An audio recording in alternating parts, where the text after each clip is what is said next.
Class 9RM at Noah Hill High School in Harrow is about to be taught a design and technology lesson with a difference. This lesson forms part of a 9-week module for jewellery, and we're looking at creativity and how to improve creativity and designing skills with children within this age range.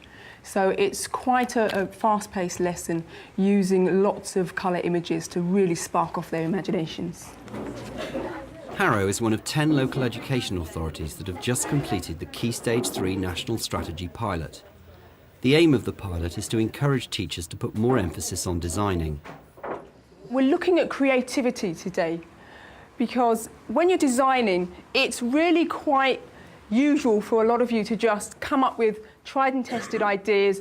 If you're asked to come up with an idea, it might be based on a sports person, or it might be on your favourite TV character or a book character or something like that. We need you to move away from that and really start designing in a broader context. In this third lesson of a 9-week module on body adornment, Sharon Giro is trying to encourage more original designing by giving students some rather unusual stimulus materials. Let's just have a look at this image, and I want you to tell me what the value of the image is. I don't want you to tell me whether it's good or bad yet. It's quite interesting, right? What is it? Who on earth would have designed something like this? It looks quite comical. It looks a bit crazy, doesn't it? Who do you think might use this particular interesting garment? I don't know if you can read the text, so I'll read it for you. It says, underwear necktie. Don't waste time getting dressed. In a single movement, you can slip into this elegant ensemble, and there's a wide choice of patterns and colours. What do you think? Who might use this? We were both concerned and both interested in trying to develop in students an awareness that they could actually be creative without resorting to second-hand imagery. We do find a lot at Key Stage 3 that students will often use sportswear logos and Disney images, or want to do so in their designing, and we want to see confidence in the students, confidence in their own ability to come up with genuinely new ideas. The first activity that I want you to take part in today is just looking at what we think are some fantastic objects. And they're all from a Japanese book called The Art of Chindogu, which is useless or unuseless inventions. Sharon is hoping these images will prompt students to be more imaginative in their creative thinking. What other ideas can you imagine might be more suitable for this design problem? A mother with like small children, she's got to like drop them to school every single day, so she's got to like spread that around and give it to them. So this is a portable butter stick. It looks like a Pritt stick, doesn't it? Yeah, that's what it's butter. So how else could you come up with a portable way of carrying butter around? You can have it like just like one you use it and then you chuck it away. Yeah, you could have it so a disposable one. What, a disposable stick, so small sections, refillable. Write your ideas down because you're going to feedback. The whole idea of Chindogu is that it has a slightly anarchic feel, that you're not bounded by rules, and that's exactly the type of approach we need from students of design when they're considering a design problem at its early stages. If you've got some chili powder or something in your eyes, then you're like doing that, but it still hurts when you put water in, and you could just do that. And It seems to be easy when you hit on the right sort of formula, and the images that Sharon's using today are good for this insofar as they immediately engage, they amuse students. Students look at them and think, well, that wouldn't work, that's ridiculous, that's absurd, but they're interested. what other ideas could you imagine might be more suitable for this design? What is another way of thinking about the problem? What is another way of thinking about Hairbands, yeah. You could have like a... If you sweat, the sweat doesn't go in the soup. Yeah, that's what your eyebrows are for. No, because it might drip off. No, That's but what you could happens have to a me. hairband that it's not just one hairband, but it wraps around the hair so it doesn't drape down. Do you mean like one of those bands that go all the way around your hair? Yeah. And then you could have one at the back, which stops the hair from falling. It'd be better than a big plastic thing going around your head. I think the interactions between the students have been quite encouraging, in that I think they've made the leap of not, they've not just discarded the ideas. Some of them obviously, in terms of real design value, they haven't got much value going for them, but they've grasped the idea, they've begun to think differently, they've begun to see the appropriateness of some of the ways that the Chindogu exponents think in design. Next, Sharon introduces IPAC, or Inspirational Product Activity Cards, to try to stimulate students' emotional responses and generate some off-the-wall ideas. What we've got here are two unconnected images. We've got an iguana and a mobile phone. I'm sure you're familiar with mobile phones. Don't know how familiar many of you are with an iguana. So if I was a designer and I had been approached by a company and they said they wanted an unusual phone, and I was going to use an iguana as my stimulus image, but what I wouldn't want to produce is a baby of the iguana and the phone. So in other words, I don't want a phone that looks exactly like an iguana, but I want to take elements of this animal and bring it into this phone. You cannot just give students blank bits of paper and say, right, be creative. You need to give them a strategy. And we've been doing some work in Harrow looking at the way professional design consultancies come up with ideas seemingly from nowhere. And we've appropriated them and tried to develop them so that they're relevant to the classroom. Put the body on the actual stand. What is this? We don't even know what it is. So like, how are we meant to like expand on it if you get me? Like, I think it's like, it looks like Star Wars. Miss? That's my one. But I choose those images. You got those. Miss, this is like Star Wars. We don't know what to do with it. Buildings. It's just like just So those you're hard. you're redesigning buildings. What, all the slug? Yes. Look at the slug. So think about texture. What can you see when you look at it? You're not seeing a slug. Slimy. Very good. Sticky. How could that be used on a building? Think about why that would be useful. It could stop people. So there'd be no graffiti, would there, on that building? Yeah. Burglars wouldn't be able to climb up because they'd slip off the edge of that building. You wouldn't be able to graffiti on it. Yeah. So there are things that you can take from the slug and apply to designing just some buildings. And remember, we know you're not architects here. We're just asking it's really ideas, coming up with ideas. I know. So like a leaf thing at the bottom. So and that can be like the entrance. Oh yeah. Might be like the doors. And it leaves. And this is like totally rubbish.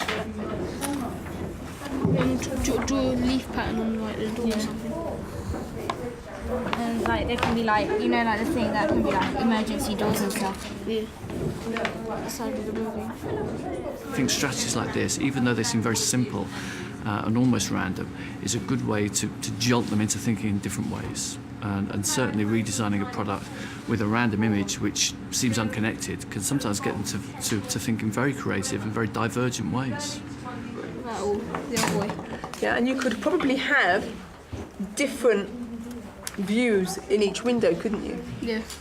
So you might have your information on what programs are currently running, and then your internet screen could be here, and then perhaps here could be the stored files, so that you could see everything on one screen at exactly the same time because of the way that you've separated it. Yeah. What I want you to do is I want you to develop this idea now and draw it again, but really now thinking about how you're going to shape the screen and the actual monitor based on the curves and the flexibility of this animal.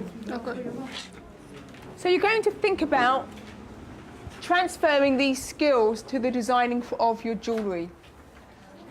Only now does Sharon make the specific connection with jewellery. What sort of starting points could you take then? Looking at the cards that you've got, so I don't want you to change the cards that you've got, I want you to use all of your cards now and think about how you can apply those to designing a piece of jewellery. So, Charlotte, what card have you got? Can you just hold it up so people can see it? Tornado and a telephone. A tornado and a telephone. So, if you were taking elements of the telephone or the tornado to design a piece of jewellery, just quickly off the top of your head, what could you use? Spirals. The spirals. Tornado. So would that be the outline, or would that be a pattern on the jewellery? Pattern. So could have spiral pattern on the jewellery. Anything from the telephone that you think might be useful? Swirly bit at the side, the decoration. Yeah, so you could use the decorative panelling on the side of the phone as part of some engraving or something on your jewellery. Excellent. I'm hoping that they will now see that you don't have to just copy an image, that you can take it apart into its smaller sort of sections and then combine different parts and come up with something that is really unique and unusual. We're now at the end of week 6 of 9. The students have refined their ideas, and today's the day when they finally get to put all their innovative designing into practice. Remember, we went into the IT rooms and you took your design ideas from previous lessons and then you developed them and turned them into a computer-aided drawing. But we had the milling machine then cut out your design. So we have this former or mould which has an exact replica of whatever it was that you designed on the computer.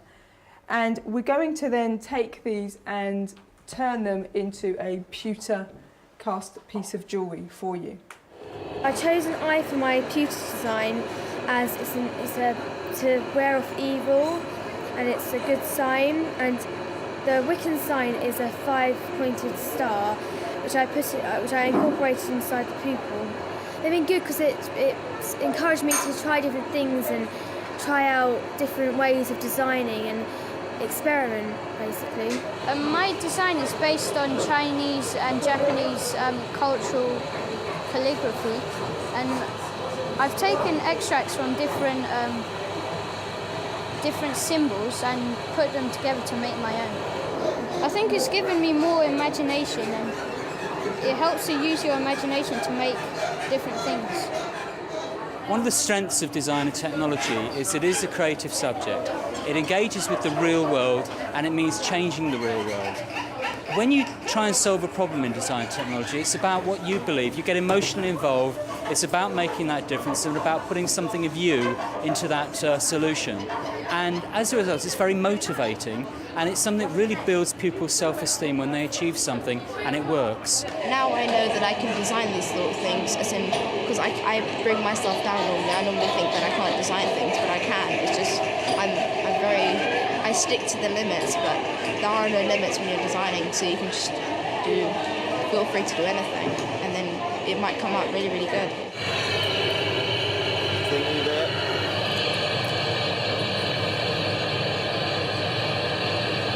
You can see it's starting to go liquid.